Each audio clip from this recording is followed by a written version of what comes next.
G'day and welcome back to Salem's Travels. My name's Ben and this here is Salem. And today we're just going to talk quickly about how to check your wheel alignment and how to make adjustments to your toe in. Now there's three parts to a wheel alignment. There's your camber, your caster and your toe in. Now usually your caster and your camber is set by the factory and there's no adjustment to it, so we won't talk too much about that today. And most problems you have with your wheel alignment will be from your toe in or toe out. And toe in is when your tyre faces towards the centre of your vehicle, and toe out is when it faces away from the centre. Now most vehicles have a very slight toe in. There are some exceptions. For example, Jeep Wranglers tend to have a slight toe in, but when you lift them they perform better with a slight toe out. But you can usually find the specifications online. So the very first step when checking or adjusting your wheel alignment is to make sure your steering wheel is facing straight ahead.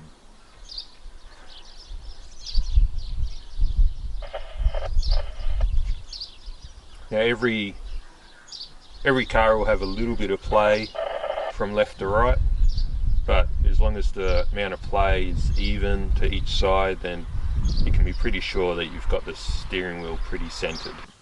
Okay, so in order to check our toe in or toe out, all I've done is run this string along the side of the vehicle. I've just used some axle stands to hold it in place, but you can use anything really, as long as it's sort of strong enough to hold the string pretty tight.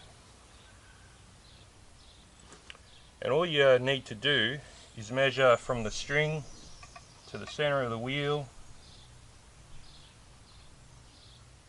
and you do that for the front and you do that for the back, and you just want to make sure the string is perfectly straight in comparison to the center of your vehicle.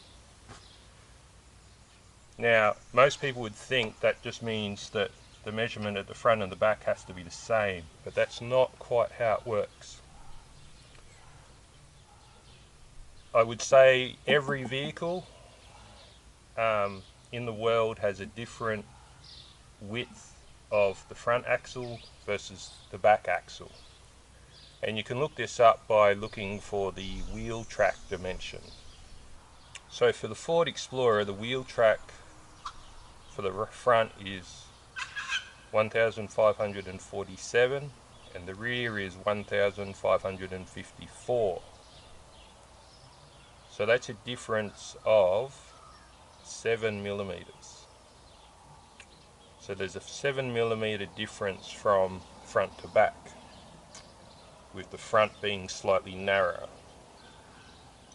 So 7 millimeters split between the two sides is obviously 3.5 on each side, or about 1/8 of an inch. So when we measure, we want the front to be 3.5 narrower than the back. So if this is 73, then the back needs to be 70.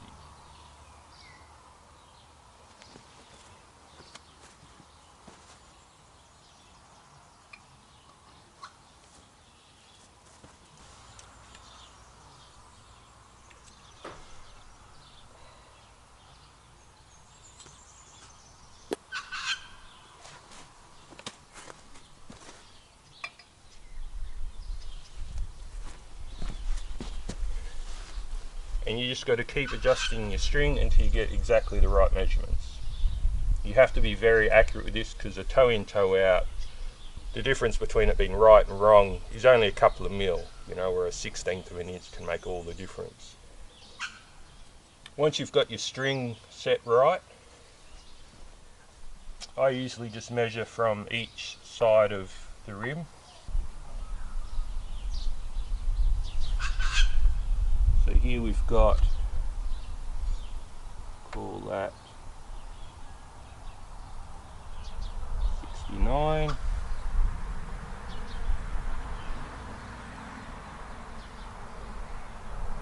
And here we've got 68. a little bit more, which is about right. That's about a 1/16 of an inch, which is exactly what toe in I would be looking for. So this measurement is about 1.6 mil longer than this measurement, which means the front of the wheel is pointing towards the center, which means it's toed in. So there you have it. That's all it takes to check your toe in alignment. Now, if like the Ford you've got independent rear suspension, you just do the same thing for the back. Check what the specifications are that you need, and just measure the front and the rear of the rim to make sure they're what you need. Now, to adjust your tie rods, every car is a little bit different, but they all sort of follow the same kind of system.